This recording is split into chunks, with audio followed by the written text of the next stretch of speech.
आज मैं आप लोगों को एक ऐसी दिव्य वनस्पति बताने जा रही हूँ जो बिच्छू के जहर को 5 मिनट के अंदर खत्म कर देती है। यह दिव्य वनस्पति आपको जंगल में स्वतः ही मिल जाती है, सिर्फ इसको पहचानने की आवश्यकता है। तो पूरा ब्लॉग विस्तार से देखिए। देखने के बाद में यदि आपके भी परिवार में किसी को बिच्छू काटता है या आपके घर में भी, तो आप घर बैठे इन दिव्य वनस्पति की जानकारी से घर बैठे बिना किसी साइड इफेक्ट के आप सामने वाला व्यक्ति का जो बिच्छू काटता है उसको उतार सकते हैं। तो यही वनस्पति है और पूरी जानकारी मैं ब्लॉग में दे रही हूँ। तो ब्लॉग देखकर आप इस जानकारी को प्राप्त कर कर इन इलाजों को घर बैठे कर सकते हैं। जय माता दी सभी को, हर हर महादेव। आज मैं आप लोगों को एक ऐसी दिव्य वनस्पति की जानकारी देने जा रही हूँ जिसका इस्तेमाल कर कर 5 मिनट के अंदर जिस व्यक्ति को बिच्छू ने काटा है उसकी जो पीड़ा है वह शांत हो जाती है। बिच्छू का जो दर्द होता है काटने का, वह बड़ा ही असहनीय होता है। यह हमने देखा है। यहाँ पर पहले हजारों मरीज आते थे, इस प्रकार से लोट लगाते थे जमीन के ऊपर और बोलते थे, गुरुजी हम हाथ जोड़ते हैं, पैर जोड़ते हैं, आपके पैर पड़ते हैं, आप हमारा जहर उतार दो बस। यहाँ पर दूर दूर से लोग बाग बिच्छू का जहर उतराने के लिए आते थे, लेकिन हम मंत्र का भी प्रयोग करते थे और जड़ी का भी प्रयोग करते थे। दोनों ही चीज़ों का साथ में, पहले हम मंत्र से झाड़ा लगाते थे, उसके बाद में दिव्य वनस्पतियों को लगाते थे। तो आज मैं उसी दिव्य वनस्पति की आप लोगों को जानकारी देने जा रही हूँ। मैं हमेशा अपने ब्लॉग के माध्यम से सरल और आसान से तरीके आप लोगों को देती हूँ कि आप घर बैठे इनका फ़ायदा उठाएं, इन वनस्पतियों का इस्तेमाल कर कर अपने जीवन को सुखी बनाएं। देखिए, मेरा काम है इन दिव्य वनस्पतियों की जानकारी देना। अब करना या ना करना यह आप लोगों के हाथ में है। आपको ब्लॉग देखने या नहीं देखने, ऐसे भी मेरे ब्लॉग बहुत कम चलते हैं क्योंकि अमन बाबा बोलते हैं कि इस प्रकार की चीज़ें लोग बाग नहीं देखते हैं। लेकिन देखिए, हम हमारा जो कर्तव्य है उसको पूरी तरह निभाएं। कोई देखे ना देखे, बहुत सारी चीज़ें हैं। तो आज जिस जड़ी की मैं जानकारी देने जा रही हूँ उसको किस प्रकार से आप प्रयोग में ले सकते हैं। और किसान है तो किसान को तो हमेशा ही फसल के टाइम के ऊपर बिच्छू वगैरह काटते ही रहते हैं। आप इन वनस्पतियों का इस्तेमाल कर कर बिच्छू का जहर घर पर ही उतार सकते हैं। जब बिच्छू का जहर इंसान के शरीर में फैलता है तो इतनी जैसे लगता है, एक बार मुझे भी काटा था बिच्छू ने, इतना भयंकर तरीके से, और मेरी गलती से काटा था मुझे। काफ़ी पहले की बात है, 15 साल, जब हम आश्रम पर आए थे, थोड़े ही दिन हुए थे। तो हम जो उपले थापते हैं उस उपले में से बिच्छू निकला था। तो मैंने ध्यान नहीं दिया क्योंकि मुझे बिच्छू बहुत कम, उस हिसाब से पहले मुझे 2-3 बार काटा था तो मुझे बिच्छू नहीं चढ़ा था। तो मैंने इस प्रकार से एक छोटा सा पत्थर लिया और उस पत्थर से ऐसे उसको मारने के लिए गई, तो जो उसका डंक खुला रह गया। तो जैसे ही मैंने उसको पत्थर से इस साइड से चमका, उसने अच्छे ताकत से डंक से मारा, उसका डंक अंदर ही टूट गया। और जैसे ही उसने डंक मारा, मुझे लगा कि कोई ने मेरे सर के ऊपर अच्छी मोटी सी डांग मारी होगा। और फिर तो मुझे बहुत, गुरुजी ने उतारा भी सही, लेकिन 10-15 मिनट तो मैं जैसे ही मुझे उसने काटा, हमारी तलाई भरी थी, पूरे शरीर में आग हो गई। मैं भागकर तलाई में गई, गुरुजी नहीं थे, बाहर गए थे। और जब मैं इस क्षेत्र में भी थोड़ी कम थी, जड़ी बूटी की जानकारी सब साधना के क्षेत्र में थी, लेकिन फिर गुरुजी को अमन ने फ़ोन करा कि माता जी को बिच्छू ने काट लिया, आप जल्दी से आओ। गांव में गए थे, फिर गुरुजी आए। मैं तब तक तलई में इतने पानी में बैठी और बस मैंने अमन से बोला, मुझसे बोले मत, जब बिच्छू काटता है तो कोई नहीं बोलता है तो बहुत अच्छा लगता है। तो ऐसे बहुत सारे अनुभव है ज़िंदगी के जो मैंने किए हैं, जो मैं आप लोगों को जानकारियाँ देती हूँ। बहुत सारी चीज़ें ऐसे ही नहीं देती हूँ। ज़िंदगी ने बहुत कुछ सिखाया है मुझे, बहुत कुछ। अब तो मैं बिल्कुल ऐसी हो चुकी हूँ कि बहुत सारी चीज़ों से आपसे, लेकिन जो मैं आप लोगों को बताती हूँ वह तो एकमात्र भी नहीं है। साधना के क्षेत्र में बहुत सारी चीज़ें हैं, हम हमारी कुछ चीज़ों को उस हिसाब से रखते हैं।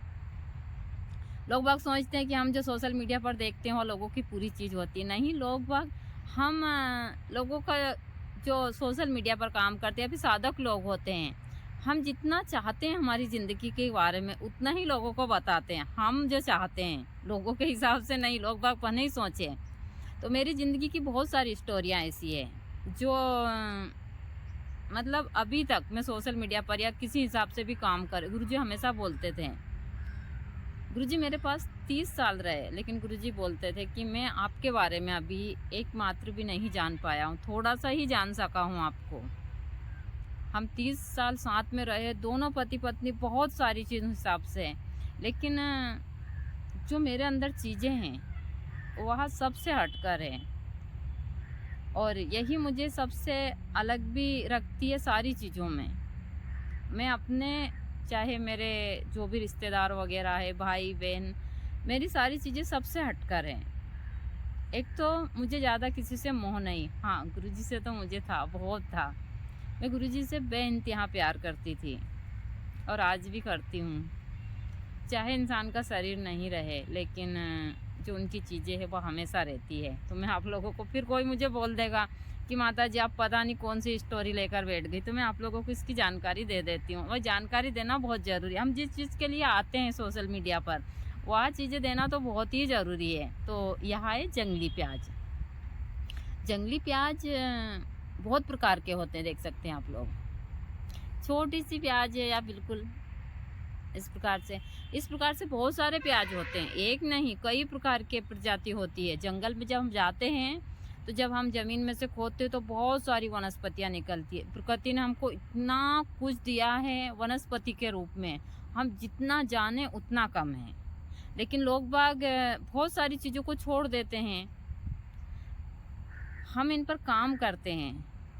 जिस प्रकार कोई एक इंसान के बारे में नहीं समझ सकता उसकी गहराई को, इसी प्रकार वनस्पति और प्रकृति के बारे में अभी तक कोई पूरी चीज़ें नहीं जान सका है, क्योंकि प्रकृति में इतनी वनस्पतियां हैं।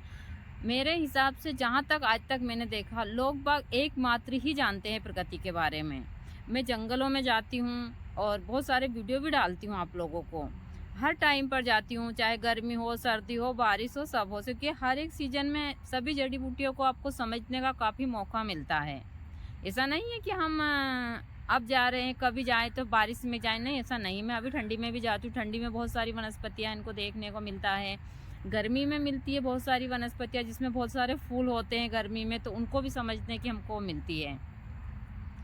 तो आपको जब बिच्छू काटता है तो इस प्याज का कैसे इस्तेमाल करना, यहाँ जंगल में आपको अच्छे से, मैं बारिश में जाऊंगी तो आप लोगों को इसका पौधा ज़रूर दिखाऊंगी, अभी तो नहीं दिखा सकती, लेकिन मैं बारिश में जाऊंगी तो ज़रूर दिखाऊंगी। हमारे यहाँ पर भी था, तो इसमें जो इसका ऊपर का हिस्सा है वो ख़त्म हो चुका था, और यहाँ अमन बाबा ने खेत में गाय का चारा लगाया, तो यहाँ निकालने के लिए जब मैं यहाँ आई तो इसमें से अंदर से यह गठान मुझे निकली। 2-3 गठान है, छोटी छोटी सी चुईयाँ सी देख सकते हैं, एक तो इतनी छोटी है। जब किसी को बिच्छू काटता है तो एक इतनी बड़ी गांठ प्याज की लें, इतना ही आप चूना लें, इसके साथ में 4 इंच की अपामार्ग, चाहे लाल हो या सफ़ेद अपामार्ग हो, अपामार्ग की जड़ लें। इन तीनों को अच्छे से बांट कर, और बांटने के बाद में जहाँ बिच्छू काटा है उसको साफ धोकर, और धोने के बाद में आप इसका लेप उसके ऊपर लगा दीजिए। लेप लगाने के बाद में कपड़े से बांधकर इसके ऊपर बर्फ़ रख दीजिए। हम मंत्र से भी अभिमंत्रित करते, ऐसा नहीं है, हम मंत्र से 108 बार झाड़ा भी लगाते हैं। आप ओम नमः शिवाय के मंत्र से पानी को अभिमंत्रित कीजिए, उस व्यक्ति को पिला दीजिए। आप हनुमान चालीसा से भी, बहुत सारी चीज़ें इनसे भी अभिमंत्रित कर आप पानी को पिला दीजिए और या लेप बांध दीजिए। 10 से 15 मिनट के अंदर उस व्यक्ति का बिच्छू उतर जाता है। यहाँ पर ऐसे ऐसे बिच्छू के मरीज आते थे कि लोग बाग, मेरे भी बहुत सारे वीडियो डाले हैं जो मैंने बिच्छू काटने वाले व्यक्ति के झाड़ा लगाने के भी डाले हैं। वे अच्छा नहीं लगता, जैसे कि भूत प्रेत वाले आते हैं, नज़र टोने के वाले आते हैं, और हम उनका वीडियो बनाएं, किसी को अच्छा लगता है, किसी को नहीं लगता है। तो मैं चीज़ें हमेशा बोलती हूँ कि मैं वही चीज़ें डालती हूँ जो लोगों को अच्छी लगती है। मैं पूछती नहीं हूँ, यहाँ तो इतने मरीज आते, कभी मैं वीडियो डालूँ उस प्रकार की सारी चीज़ें तो नहीं, मुझे किसी की प्राइवेट चीज़ को मतलब सार्वजनिक करना मुझे अच्छा नहीं लगता। यहाँ तक कि यदि अमन बाबा और उनकी पत्नी की मर्ज़ी नहीं है तो मैं उनको वीडियो में नहीं लाती हूँ। मेरे वीडियो में आपको मैं कहीं बाहर जाती हूँ और उस हिसाब के लोग आते तो ठीक है, वरना मैं पर्सनली अपने पिताजी को ही लाई हूँ। उनको भी सुनाई नहीं देता, समझ नहीं आता है, इसलिए यदि कोई मुझे उनका चेहरे पर मुझे पता चल जाता है तो मैं किसी को अपने उस चीज़ में नहीं लाती। भाई मेरी चीज़ सबसे हटकर है। मैं आप लोगों को खेत खलियान और यही चीज़ें दिखाती हूँ। ऐसे तो बिच्छू उतारने जैसे लाजवंती होती है, हम लाजवंती की जड़ का भी इस्तेमाल करते हैं और भी वनस्पतियों का इस्तेमाल करते हैं, मंत्र का इस्तेमाल करते हैं, लेकिन इस जड़ी का भी इस्तेमाल करते हैं। यह है जंगली प्याज, इसको हम कौवे का प्याज भी बोलते हैं क्योंकि कौवा बड़ा ही इसको शौक से खाता है। तो आप लोग इनका प्रयोग कर कर अपने जीवन को सुखी बना सकते हैं, खास कर किसानों के लिए है।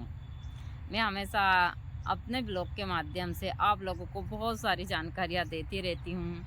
मैं प्रकृति के बीच रहती हूँ और हमेशा प्राकृतिक चीज़ों की जानकारियाँ सभी को देती हूँ कि आप लोग इन जानकारी को प्राप्त कर कर अपने जीवन को सुखी बना सकें।